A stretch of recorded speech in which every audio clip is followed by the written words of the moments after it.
नमस्कार मित्रांनो, शेतकरी मित्रांनो, आपलं ब्लॉगमध्ये आपल्या शेतकरी ब्लॉगमध्ये आपलं स्वागत आहे मित्रांनो. तर तुम्ही पाहू शकता हे आपण कांद्यासाठी आपण वावर तयार केलेलं आहे. पाहू शकता तुम्ही.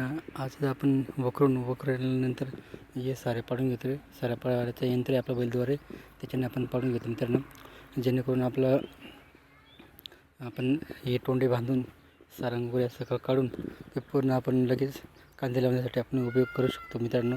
यासाठी आपण आज वखरून आणि असे सारे पाडून घेतले, म्हणजे गोठ्याचं गोठ पाडून घेतले, जेणेकरून आपला डायरेक्ट तिकडच्या तोंडाला बांधाच्या कड्याला, इकडच्या बांधाच्या कड्याला इकडं बांधून डायरेक्ट आपल्याला म्हणजे कांदा लागवडीसाठी लवकरच तयार होईल. म्हणून आपण सारा वगैरे बांधून लगेच आपण कांदा लागवडीसाठी आपण लगेच तयार झालेला वावर आहे आपण मित्रांनो.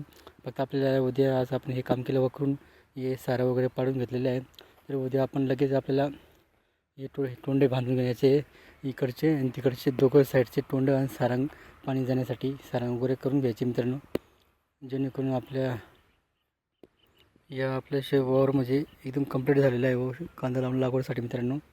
तर कांदा लागवडीसाठी एकदम ओके झालेला वावर आहे. त्याला फक्त आपल्याला तोंड बांधून डायरेक्ट सुरुवात करायची कांदा लागवडीसाठी मित्रांनो. तर आपल्याला थोडं लागवड करावं लागेल, जेणेकरून माणसं मिळत नाही आहे, म्हणून आपण स्वतः प्रयत्न करून जेवढं आपल्याकडून लागवड होईल तेवढं लागवड करायचा प्रयत्न करतो मित्रांनो. व्हिडिओ आवडला तर लाईक शेअर करा, नक्की करा. आमच्या चॅनल सबस्क्राईब करा. जय जवान जय किसान मित्रांनो. आपलं एवढं वावर बांधायचं बाकी मित्रांनो.